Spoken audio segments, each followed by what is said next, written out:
Hello all of you, स्वागत है आप सभी का भूषण साइंस एंट्रेंस एग्जाम में।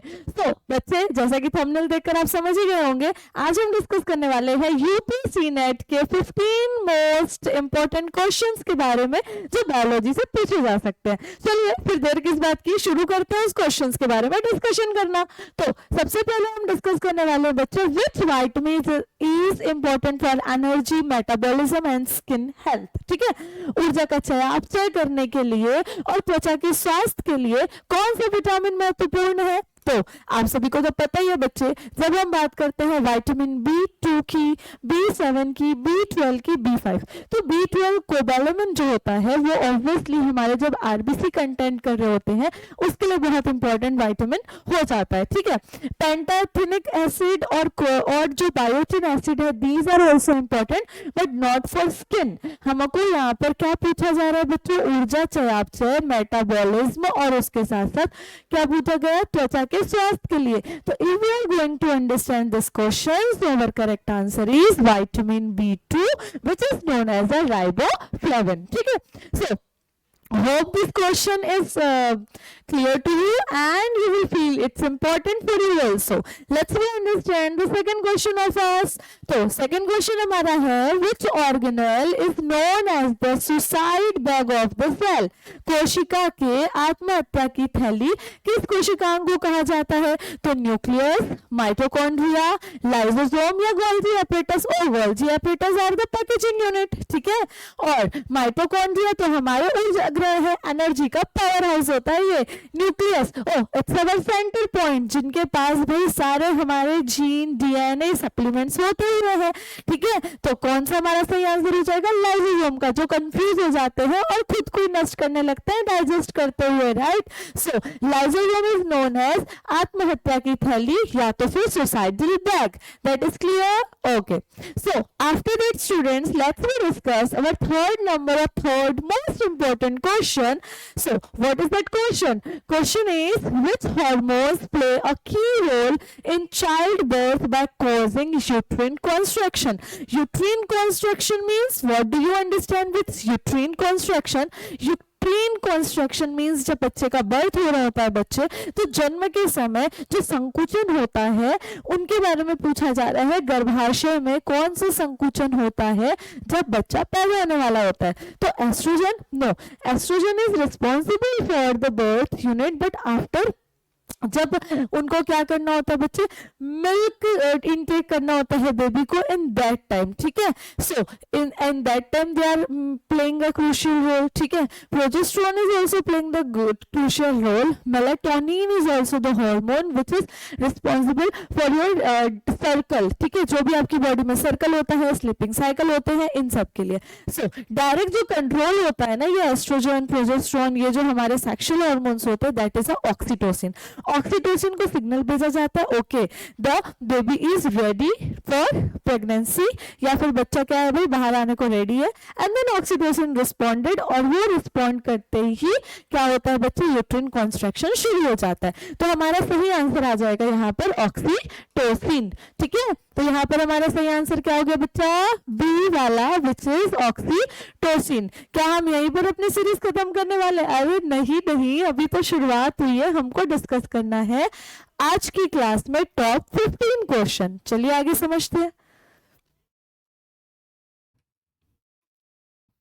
अगला क्वेश्चन है, विच organelle is involve in the synthesis of lipid? कौन सा कोशिकांग लिपिड के संश्लेषण में शामिल होता है? ठीक है, लिपिड का यहाँ पे क्या करना है? संश्लेषण करना है। अब यहाँ पे आपको पता है कि हमारे पास स्मूथ और रफ दोनों एंडोप्लाज्मिक रेटिकुलम होते हैं, है ना। अब दोनों के दोनों सिंथेसिस कर लेंगे क्या? नहीं। लाइसोसोम, भाई तुम तो आत्महत्या की थैली हो, और माइटोकॉन्ड्रिया तुम तो एनर्जी गिविंग हो। Right, so you both are not in that, so who is there? Let's we understand. So in this we will going to understand rough endoplasmic reticulum या फिर smooth. तो smooth endoplasmic reticulum is responsible for lipid synthesis. ठीक है, याद रखिएगा बच्चे, ये भी हमारा एक क्वेश्चन है कि lipid synthesis के लिए smooth endoplasmic reticulum responsible होता है। इतना ही नहीं, अब हम चलते हैं और डिस्कस करते हैं हमारे 5th और 6th नंबर के क्वेश्चन को। तो 5th और 6th नंबर का क्वेश्चन क्या है? Question is really clear to you. कौन सा कोशिकांग मुख्य रूप से एटीपी उत्पादन में शामिल होता है?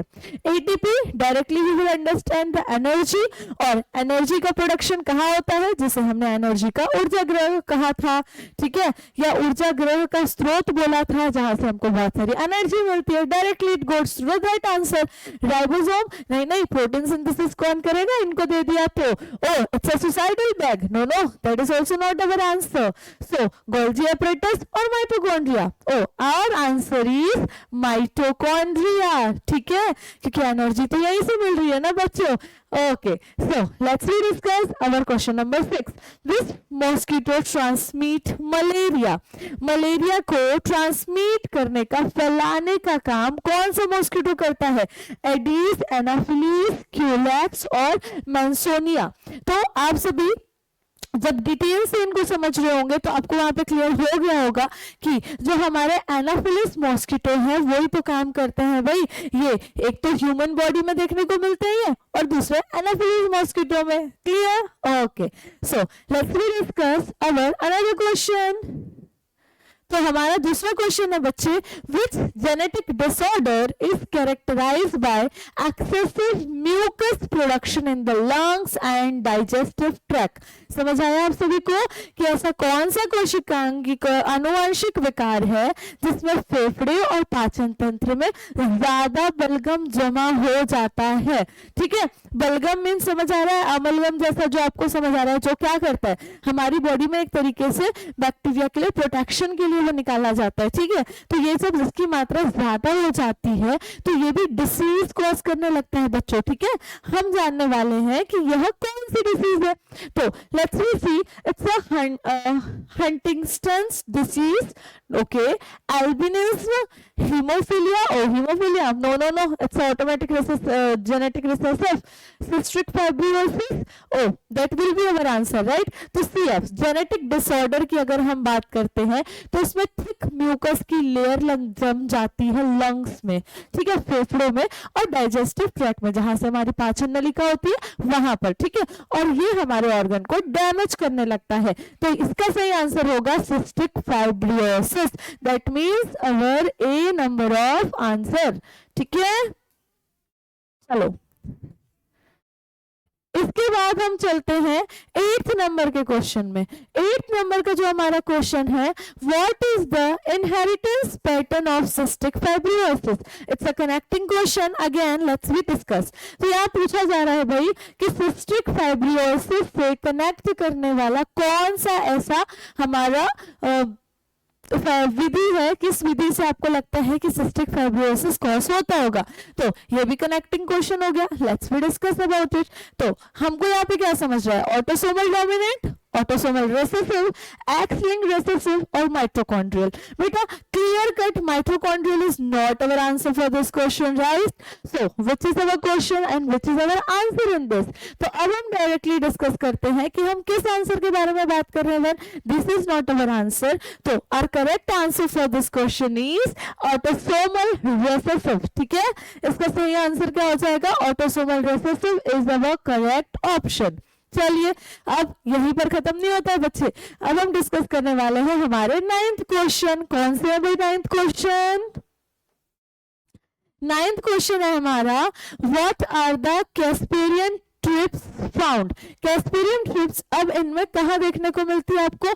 कॉर्टेक्स में, एपिडर्मिस में, it's a repeated cortex, no don't worry, it's a endodermis. So what is our answer here? ठीक है, कैस्पेरियम स्ट्रिप्स में आपको ये कहां पर देखने को मिल रहा है, ये डायरेक्ट क्वेश्चन आपसे पूछा जाता है। ठीक है, क्वेश्चन पूछा जा रहा है भाई, तो what is your correct answer for this? Epidermis, आंतरिक त्वचा पर, एंडोडर्मिस। फटाफट से बताइए। तो अगर हम इसे डिटेल से डिस्कस करते हैं तो बच्चे ये एंडोडर्मिस पे पाई जाती है, आंतरिक सतह पर पाई जाती है एंडोडर्मिस पे, वो भी उसके इनर मोस्ट लेयर पे, मतलब अंदर के लेयर पर कॉर्टेक्स के आपको देखने को मिल रही होगी।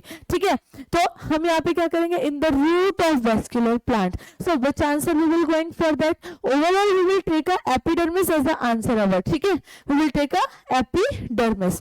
उसके बाद हम बात करते हैं, which stage of plasmodium infect the red blood cell? कौन से ऐसे स्टेप में जब हमारे रेड ब्लड सेल को इफेक्ट करने लगते हैं, कौन भाई बताइए? प्लाज्मोडियम मींस हमारे मलेरिया परजीवी। तो मलेरिया परजीवी इफेक्ट करते हैं स्पोरोसाइट, मीरोसाइट, गैमेटोसाइट्स और oocyte पर। No, they will infect in merozoite effect. ठीक है, जब वो मीरोजोइट स्टेज में होते हैं उस समय प्लाज्मोडियम इन्फेक्ट करने लगते हैं रेड ब्लड सेल को। ठीक है, oocyte, अरे भाई यहाँ कहाँ आ गए? गैमेट फॉर्मेशन, ना ना ना ना, स्पोर्स बन रहे, स्पोर्स बन रहे होते हैं, तो वहां इन्फेक्शन नहीं हो रहा होता बच्चों। इन्फेक्ट करने के लिए इनको जाना पड़ता है स्पोरोजोइट के पास, not at all, it's a merozoite. ठीक है, अच्छा, उसके बाद हमको तो 15th क्वेश्चन डिस्कस करने हैं। Let's we have a 5 more question. अब हमारा 11th नंबर का क्वेश्चन, चलिए देखते हैं। Which disorder is caused by a trinucleated repeat expansion in the HTT gene? HTT gene में जब ट्राइन्यूक्लियोटाइड रिपीट होने लगता है विस्तार के कारण, इसमें कौन सा रोग आपको सामान्यतः देखने को मिलता है? Huntington disease, Tay Sachs disease, haemophilia, sickle cell anaemia. क्या लगता है आप सबको? तो बच्चे हमको क्या क्वेश्चन है पहले फिर से समझिएगा। जब ऐसे क्वेश्चन में कंफ्यूजन हो जाता है तो हमको ऐसे फिर से समझ लेना चाहिए। तो इट्स एचटीटी जीन में ट्रीन्यूक्लियोटाइड या ट्राइन्यूक्लियोटाइड जो होता है वो रिपीटेड वे से देखने को मिलता है, और इसका जो आंसर होगा वो होता है हंटिंगटन डिसीज। एचडी में आपको ऐसे सिम्टम्स नजर आते हैं बच्चों। Okay okay, so after that let's we see our 12th number of question. The earliest geological time period among the following is, निम्नलिखित में से सबसे प्रारंभिक भूवैज्ञानिक समय अवधि कौन सी है? कैम्ब्रियम, पर्मियम और जुरासिक या फिर क्वाटरनरी। ठीक है, तो ऑल दिस में हमको कौन सी चीज होती है जो पहले देखने को मिलती है टाइम पीरियड के according? Our correct answer is obviously, as you all able to see, it's a Cambrian period, जिसमें आपको प्रारंभिक भूवैज्ञानिक समय अवधि के बारे में सबसे शुरुआत में बताया जाता है या जानकारी प्राप्त हो जाती है। फिर हम डायरेक्ट समझते हैं कार्डियक मसल इज फाउंड। आपको कार्डियक मसल कहाँ देखने को मिलता है? तो आप सभी को पता है बच्चे, कार्डियक मींस हम यूज करते हैं अपने हार्ट के लिए। ठीक है, बट हार्ट से आसपास के मसल पूछे जा रहे हैं, जैसे कि हमको चेस्ट पूछा गया, लंग्स पूछा गया, ये सब तो आसपास ही होते हैं। But don't confuse, our correct answer is going for our heart for sure. ठीक है, now we are going to understand our last 2 questions. So ध्यान से बने रहिएगा और important question को सुनते समझते रहिएगा बच्चों। Question number 14th, which genetic disorder is caused by a deletion on chromosome number 5? कौन सा ऐसी बीमारी है जो गुणसूत्र के 5वें क्रोमोसोम के निकल जाने से होती है? तो it's the cri du chat syndrome. Cri du chat syndrome, it is also known as the genetic disorder. Down syndrome नहीं, टर्नर सिंड्रोम नहीं। भाई 18, 21 क्लीन फिल्टर एक्स्ट्रा एड गायब हो जाने की वजह से ना, एक्स क्रोमोसोम गायब होता है तो क्लीन फिल्टर सिंड्रोम हो जाता है। ठीक है, तो ओवरऑल अगर हम बात करें तो हमारा सही आंसर आ जाएगा ए वाला बच्चों। अब लास्ट है, the programme to get total reproductive health as a social goal at the national level are called. राष्ट्रीय स्तर पर पूर्व प्रजनन स्वास्थ्य के लिए फैमिली ऑर्गेनाइजेशन, फैमिली केयर कौन से लाया गया था बच्चे? When we have a 2 option for that, तो फॉर श्योर हम परिवार नियोजन की बात करेंगे। यहाँ पे क्या करेंगे? Our last option will be परिवार नियोजन, फैमिली प्लानिंग लाया गया था, नियोजन। ठीक है, family planning. So these are our most top 15 question. I hope you will get many benefits from these questions. So stay tuned for Bhushan Science and don't forget to like, share and subscribe us too. Bye bye all of you.